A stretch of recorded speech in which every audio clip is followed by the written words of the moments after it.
The Word of God is alive and powerful, sharper than any two-edged sword, piercing even to the dividing asunder of the soul and the spirit and of the joints and the marrow, and is a critic of the thoughts and intents of the heart. Ang tibuok nga kasulatan gipanginhawa sa Dios ug may kapuslanan, alang sa pagpanudlo, alang sa pagpamadlong, alang sa pagpanulid ug alang sa pagmatuto sa pagkamatarong, aron ang tao sa Dios mamahingpit masinangkapan alang sa tanang maayong buluhaton. Maayong adlaw sa tanan natong mga subscribers.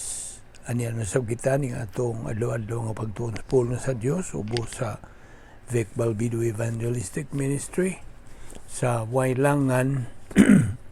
Atong gipanginaot nga ikaw magtotoo na andam na o ikaw nga dili pa magtotoo, tumuo ka kang Ginoong Hesus aron ikaw maluwas o nga ikaw makasalmot usab nining atong pagtuon sa pulong sa Dios. Winner mao kini ang atong uluhan sa atong dugukan sa paghisgot, pagtuki, pagtuon. Okay. Palihog, abriya ka ng imong Biblia diya sa Hebrewanon Kapitulo 11, versikulo 1. Popular kini nga bersikulo nga gikinahanglan masilsil lagi sa atong kalag ang kaminungdanon niini. Nagtugon kini. Now faith is being sure of what we hope for, and certain of what we do not see. Now, diha sa 1 Pedro, Kapitulo 1, versikulo 4 ngadto sa 5, kini na kanayon sa in English. Mostly nini, mga in English kini atong basahon ang mga bersikulo. And into an inheritance, underline that word, inheritance, that can never perish, spoil or fade, kept in heaven for you, who through faith are shielded by God's power until the coming of the salvation that is ready to be revealed in the last time. Inheritance natay panulundon. Kanimo magtotoo lamang kini. Now, atong nasayran sa miyagi ng mga pagtulunan nga diha sa 1 Samuel, Old Testament, Kapitulo 16, versikulo 7, kini na kanayon. Man looks at the outward appearance, but God looks at the heart. Tinuod yun. Ang tutukan sa Diyos mao ang atong kardiya, kasing-kasing. Okay? By the way, kining kardiya mo ni ang Grigong pulong sa heart. Then, anhan nila nakuha kining mga English term like cardiologist, cardiology, cardiac arrest, mo na kana. Okay? So, ang tutukan sa tao, mao ang nasa gawas. Apan ang Diyos mo tutok sa imong kardiya, imong kasing-kasing, ato na lang gamiton ka ng pulong nga kasing-kasing. Okay? The mentality of your soul ka na. Okay. Dias Colossus 3:12 na pot. Balik na butan niya na. Put on therefore as the elect of God, holy and beloved, bowels of mercies, kindness, humbleness of mind, meekness, long-suffering, elect, eklektos, pinili. Now, kining pulong nga elect, ato na sang sublion, goes with the predestination. Magkuyog ni sila. The word elect means elected, pinili, sa Binisaya. Oh, by the way, ang atong pagka-elected o ang pagka-predestined, tungod kini sa atong pagka mga magtotoo ni Kristo. It is because of our being believers in Christ. See? Kung dili ka believer in Christ, dili ka elected, dili ka predestined. Sabot? Busa, atong makita din nga ang Dios iya nang giandam kining tanan mga butang didto pa sa eternity past. Yes. Ug kana nagalakip sa atong kabubuton volition sa pagtuo kang Ginoong Jesucristo o sa pagsalikway balik kaniya. Natay kapilian kay tungod yan ang kabubuton. So hinumdumi ang 1 Timoteo 2:4 ug 5 pod nagkanayon, God wills that all will be saved and know the truth. Na kabubuto na sa Dios nga ang tanan maluwas og unsa mukunasayod sa kamatuoran. Nga that requires volition gyapon, di ba? Either to accept or to reject salvation. Nara mo hukas pagpili, magpaluwas ka ba o dili? Imo raman ang kabubuton. Wag yoy tuod ganimo, way magapugos kanimo sa pagtuo. Imo ra gyud ang desisyon. Now, muna nga kung buod kang mahilangit, muna ang Dios mo iyang kabubuton nga ikaw mahilangit. May balik kang adto sa iyang kiliran. O sige doon, sa Kristo ra nakahimo nini sa pahibalik ka nato ngadto sa Dios. He is the one who reconciles sa atong pagkahimulag gikan sa Dios. Kaya nimulag naman kita totally. Sukad niya itong pagkalaglag ni Adan o ni iba. You see? Diha, naputol ang relasyon sa tao ngadto sa Dios. Humaos Ginoong Jesucristo mayan din sa kalimutan aron sa paglukat sa atong labi kadakong utang nga sala. Kaya sa mga ito ibayad, di man tang kabayad.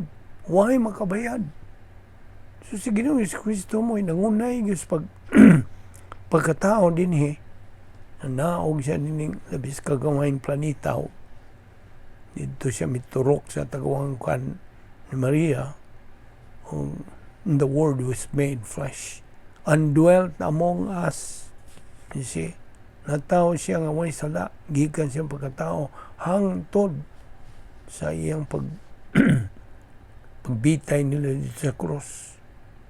Wa gyud siya na buhat nga sala bisag gamay. He was sinless. He was the only perfect member of the human race. Kitang tanan di man ta perfect. Siya ra ang tao nining kalibutan nga way sala o hingpit na siya po tasabot. Perfect. You see? So, Episo 1:5, having predestinated us unto the adoption of children by Jesus Christ. Episo 1:11, we are predestined according to His purpose. O kining popular usab nga bersikulo, Episo 2:8-9, for by grace are ye saved through faith, that not of yourselves, it's a gift of God, not of works, lest anyone should boast. Na wag yung makapasigar mo sa ilang mga mayong binuhatan nga kunuhay mo ay makapailangid nila. Wala, dili na mao ang paagi. Sukwahe na ang paagi sa Diyos, may itong sundon. Grasya kini. You see? Gasa gani kini. Yatagan ka gasa. Huwag na kay kamubuton, mudawat ka ba na ng gasaha, o mo bang isalikway. You are free. Totally free. But with that freedom nga gihatag sa Diyos nimo goes responsibility. Magpasabot ikaw rin madubag. Yan ang maong desisyon nga imong himuon, gikan yan ang volition. Now, ingon nga mga Kristohanon, kita we are to choose which way we have to live. Kita rin mo pili unsa mang matang sa pagkinabuhi nato, either by human means or by spiritual means. Unsa man niyo paghibaw sa spiritual means kung wa ka magtuon sa pulong sa Dios, di wa. Human means ra gyud mong gamiton. Unsa man ang solusyon, unsa man ang prinsipyo bahin ini kung bahin tungod ng mga problema. Human solution is no solution. No. Dili gyud solution. Kay it will only fail. Pakyas man yun. Only divine solution is the real, genuine, and true solution. Barugi na. Kung ikaw tinudanay nga Kristohanon, barugi na. Wa kay mahimo nga solusyon nga tawhanon. So mo na nga, we are to choose which way we have to live, either by human means or by spiritual means. Kaya ito nang nasayran nga, ang Kristohanong paagis pagkinabuhi, dili ni kasagarang paagis pagkinabuhi, o kay di man kini kasagaran nga matang sa pagkinabuhi, nang inahanglan po ni og di pod kasagaran nga paagis sa pagtuman. Kasabot ka? Unsa mo pagtuman sa maong dili kasagarang paagi kung wa ka magtuon sa pulong sa Dios. Mo man gilakted, mo man gipadayag, gibutyag, gipatinaw, gipaklaro diya sa pulong sa Dios. Mao na hagit ka sa pagtuon sa pulong sa Dios lagi. Ito ng punan, pulong nga lagi. Meron ba? Kaamgog ka? And the supernatural way of execution is pinagi sa gitawag og faith rest na kanang drill or faith rest life. Kay kini kung faith rest life, faith rest, pagtuo ug pagpahulay. Kanang matang sa pagtuo nga atong isugutan, nagdahan na og pahuway. See? Kay kini ko doon na agenda nining faith rest life. Ang una nini, claim a promise. Now, have you already learned enough doctrine, promises of God? Dabihan na bang kadaghan sa saan sa Diyos sa iyang pulong?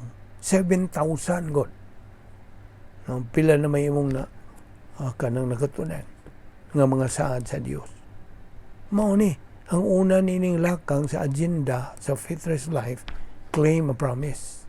Ang kuna, claim. Aron imo magamit. Ikaduha, think.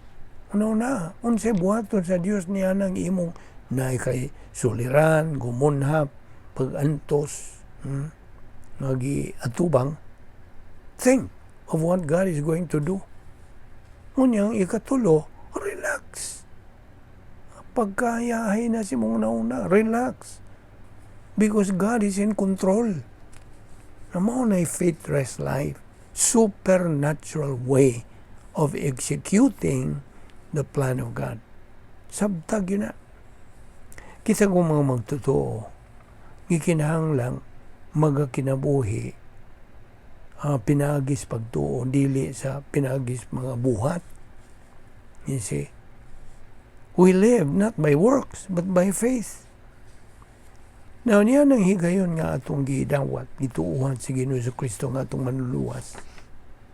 Giyatagan na ba taong katluan ka mga butang, 40 things. Noon sa man yung mga 40 things. Well, ato na lang ni Langkubon nga, we have been given equal privilege and equal opportunity. Equal. So, wag yung ikapangulipas ang tao na dili siya maluwas, o kung luwas na siya, dili siya magatubo. You see? 1 Peter 1, 4-5, we have an inheritance which will never fade. Dili na na mapanas. Dili na na mawagtang. So there is no reason why we cannot reach spiritual maturity. Wa kay ikapangulipas, wa kay ikabalibad. Na naman tanan. All provisions have been provided by God in eternity past pa. Di ang mula. Ephesians 1:4-5, having predestined us in Him before the foundation of the world. Now, diagyapon sa John 1:12, the power to become a child of God. Na, yatagan ka gahom. Nga ikaw mahimong anak sa Dios pinagi sa pagtuo nimo kang Ginoong Kristo. Ug kay mao man kini nga nahimo natang mga anak sa Dios, we believers are adopted, gisagop. Now, inumdum ko mas mga tulo ka mga title kanang mga inunta, title. 3 titles ni Ginoong Kristo. Son of God, Son of Man, o King of Kings and Lord of Lords. Mao ni mga title ni Ginoong Kristo. Kung mapagkakailan niya. He is the Son of God. He is the Son of Man. Sa iyang humanity na. Son of God sa iyang pagka-Diyos. King of Kings and Lord of Lords. Hari sa mga hari. Ginoo sa tanang mga ginoo. You see? So, 1 John 3:1 again, we are called children of God. Itawag na tag mga anak sa Dios. Kita mga magtutuo no longer belong to this world, di natataga dinhi. Mga langyaw na lang ta dinhi. Mga lungsuran no sa langit, taga langit na ta. Isil-sil na di sa mga limpatakan.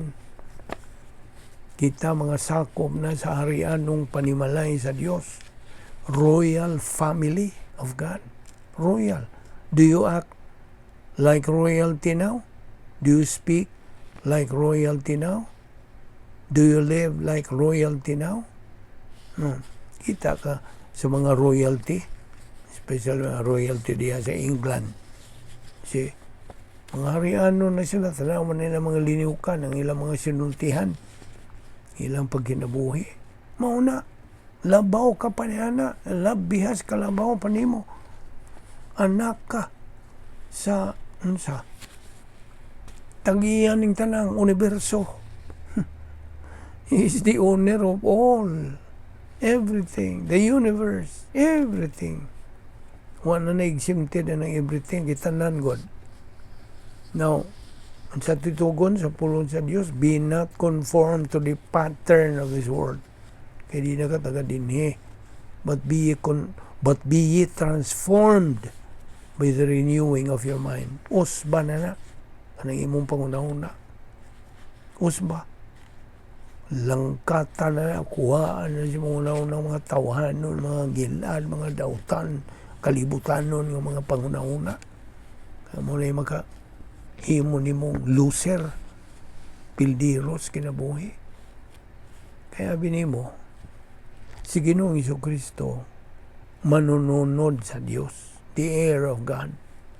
And since we are believers niya, ni Ginoong Kristo, then we are joint heirs ni Ginoong Kristo. Joint mo kanang salmota mo ubanta sa iyang pagkamanununod. Now, di man ikini kamo nga mga bag-o pa nga nagasunod ni atong adlaw-adlaw nga Bible study sa Balbido Evangelistic Ministry. There is only one Savior. Kinsa man na. Si Ginoong Kristo ra. Only one Savior. God so loved the world that He gave His only begotten Son, that whosoever believeth in Him shall not perish, but have eternal life. John 3:16. Grabe. Neither is there salvation on any other under heaven given among men, whereby we must be saved. Acts 4:12. Wala na ilain nga manluluwas. Unes Mateo 7:13-14, diwan din na. Wide and easy is the gate that leads to destruction, and many are entering into it. But the road is narrow and the way is hard that leads to life, eternal life. Only few find it. Kinaklaruhan ka na. So, kung waingon ka na pilosopo man ng uban ba may adaghan man me. Kami may mayoriya. So, mao na ako. Unsay akong yumatan, mao po akong bakamatyan. Mao na na the quintessence of stupidity kay wa gyud siya mogamit sa iyang utok. You see? Now, ang matag tao nga motuo kang Ginoong Kristo ingon nga iyang manluluwas, hatagan o kinabuhing dayon. Na sa John 3:16, di pa dugay akong gikutlo. One saved, always saved. Nanaran ni mo mudawat ka ba niya na o di? Nga mo kay kamubuton. Nga may uban nga di mudawat. Nga human kuno ka maluwas.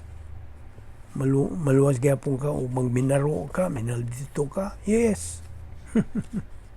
Munang moingon ng uban nga. Uy, grabe man ang doktrina, ha? Nang ano man, wala man sila kalibutan sa tinuod yun o matuod nga pag patinaw ni ini nga dunay duha kalingin human ka maluwas. Okay? Inigtuo ni mo kang Ginoong Kristo nga mo manluluwas, dunay usa kalingin dito sa babaw nga maunay dili na matangtang. Mo na ingon dihag one saved, always saved. Kay ngano man permanente man na family relationship na tao ka naman pag-usab. So, you are now a member of that family, royal family of God. Di na matangtang. Sama na sa imong apelido karon, di na matangtang. Okay? Sakop ka na niya ng pamilya, ha? Hangtod sa imong kamatay. Apan dito sa ubos, paminaw, dito sa ubos nga lingin, maunay temporaryo. Temporaryo kaya nga naman, sa diha nga ikaw makasala, may gawas magana. That is fellowship. Sabot? Fellowship, pakigambitay. Matangtang ka na imong pakigambitay kung makasala ka. Mao nagtuwa ka sa gawas. So, disiplinahon ka, latuson ka sa Diyos kay anak ka man niya. Sama ka sa prodigal son. Apan, grasya gyapon, naghatag gyapon ng Diyos o paagi nga ikaw may balik. Ngadto sa imong pakigambitay niya. Pinagi sa rebound. 1 John 1:9, if we confess our sins, He, God, is faithful and just to forgive us our sins and to cleanse us from all unrighteousness. Na, grasya tanan. One saved, always saved. Naranan ni mo, tuo ka ba niya na? That is between you and God. And if you do not believe it, that's your problem. At ito sa 2 Corinto 5:17, a believer is a new creature. All things are passed away. All things, tanan, are become new. Na, bago na kang tao. Now, ato ra kong balikon tong divine decrees. Kini kong divine decrees, these are the results of God's omniscience and omnipotence. Resulta ni sa iyang pagka-omnisciente o omnipotente, iyang pagka-science tanan o iyang pagka-makagagahom sa tanan. Ang tanan na ibawaan sa Diyos. God knew all the knowable, probable, possible, and their consequent results. Sabta gina pag-ayo. O hinungdan ang kinabuhi sa matag tao. Yan ang kalimutan na is an open book. Bukas yun ang libruha halang sa Diyos. It's an open book to God. Ugway makaiskapo gikan niya ng scrutinizing gaze of God. Siyang pagtutok niya na. You see? Ugway makaiskapo. Now, tinood, you can run, but you cannot hide. Mum na popular nilang sinultihan. Kaya nga naman, Omnipresente ang Diyos. Siya tanang dapit, makaiskapo bago kaniya. He is everywhere. He is omnipresent. Dihan imo karon nagpaminaw kanini. Nagatutok yun ang Diyos nimo. Unsa maminaw yun ka, positibo ka ba o negatibo? Naibuwan na tanan. 1 John 3:1, we should be called the sons of God.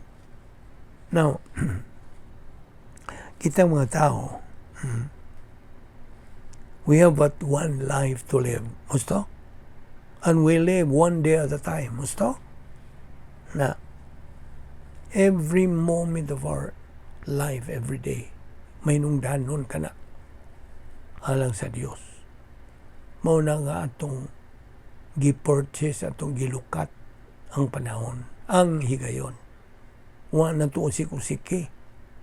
Kay tugon og mando gyapon ni sa Dios, kabubuto niya nga lukata ang panahon. Tungod kay kining panahon na labihas kadautan na. Redeem the time because the days are evil. Evil. Bisa nga sa lingi nining kalibutan na. Evil na yun. You see? Muna ang Hebrews 9:27 sa isunti. It is appointed unto man once to die, kasara mamatay. And after this, the judgment. Muna paghukom. So, ang gugma nato alang sa Dios, kinahanglan mo'y muuna sa biyag unsang gugma ngadto sa tao. Love for God must precede love for man. Unsa man ang inunta direksyon sa love for God. Review man lang ni. Love for God is vertical. Paingon sa taas. Apa na nga itong gugma alang sa tao is horizontal. Tulid na sa ubos. Now God looks at the heart, but man looks at the outward appearance. Bito itong atong gikuntlo, 1 Samuel 16:7. Now, mga nga kining mga doktrina nga itong isgutan. Bisa unsang doktrina gikan sa pulong sa Dios. Mao kining mga kanang prinsipyo nga gikinahanglan natong galingon. We have to metabolize. Of course, dili lagi kita mo metabolize. It's the Holy Spirit. Human nato tuuhi. Tanan nga itong katunan, gitunan, gituuhan, gigamit. Kinahanglan gyud nga magaling sa Espiritu Santo, human nato tuuhi. Ang yawi gud ni mao ang imong pagtuo. Pagtuo nimo niya itong imong nakatunan. Karon nakatay doktrinang gitudlo. Sa diha nga imong nadungog ka na imong pagtuo diha kung ikaw positibo. O ang Espiritu Santo gumikan sa iyang pagka-omnisciente, naibawa niya nga imong gituuhan. O diha mao nang iyang galingon, is going to metabolize it. Iyang sigurohon nga unsa magarantiya gyud nga tinuod ka na o tataw tinaw diha kanimo aron imo magamit sa imong espirituhan ng pagkinabuhi. Sabot? Ako ginagi balik-balik aron masilsil gyud nimo sa imong alipatakan. Colossians 3:12, chosen, eklektos. Ephesians 1:4, called, eklektos. Now, ang adoption God, kining pagkasinagop, is how we become children of God. Gisagop na manguta. Sa 1 John 3:1, sons of God. May gisgutan diya. Sa John 1:12, sons of God gyapon. So kita mga magtutuo, gisagop na ingon nga mga sakop sa harianong panimalay sa Dios. We have been adopted as members of the royal family of God. So, kay membro man ta sa royal family of God, ang Episyo 3:20, tanaw ha, kinira ba maka tayo gyud sa imong galamhan. It will stagger your imagination. Kaya sa may gisulti sa Episo 3:20, now unto him that is able to do exceeding abundantly above all that we ask or think, according to the power that worketh in us. Now, so, unto him that is able to do exceeding abundantly above all that we ask or think, kita mo na. O ni makatayo yun sa atong kanang limpatakan. Now, ngayon sa kapunto sa kita mga magtutuo, we differ. Nagkalahi ta sa atong experiential status sa atong espiritual ng pagkinabuhi. Na uban nga hinay pagtubo, na uban nga paspas pagtubo. You see, we differ. Di ta parehas. Again, as believers, we are adopted as children of God. Mga balik-balik na po na. So, Colossians 3:12, chosen. Ephesians 1:4-5, chosen. Kaya bini mo, ang usa ka magtutuo, manduan sa pulong sa Diyos to live a spiritual life. Pinagi sa spiritual way.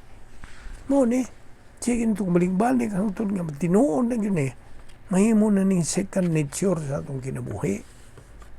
Dumdum ka sa definition sa Christian way of life. It is a supernatural way of life, and as such, it requires a supernatural way of execution.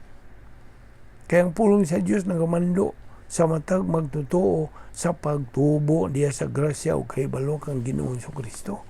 Segundo Pedro 3:18. Hebreanos 6:1. Therefore, leaving the principles of the doctrine of Christ, let us go on unto perfection, not laying again the foundation of repentance from dead works and of faith toward God. Okay. Padayon ta niining atong paghisgot, pagtuo niining winner, ugma. Di nilang una kita kutob, una, karungadlawa,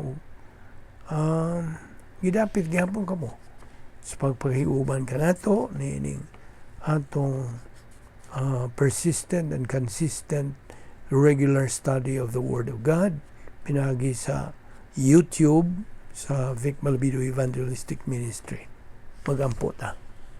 Balaan na mo nga Diyos, nagkapasalamat kami kanimo, niining grasya nga nagkapadayon sa paglihok sa among kinabuhi.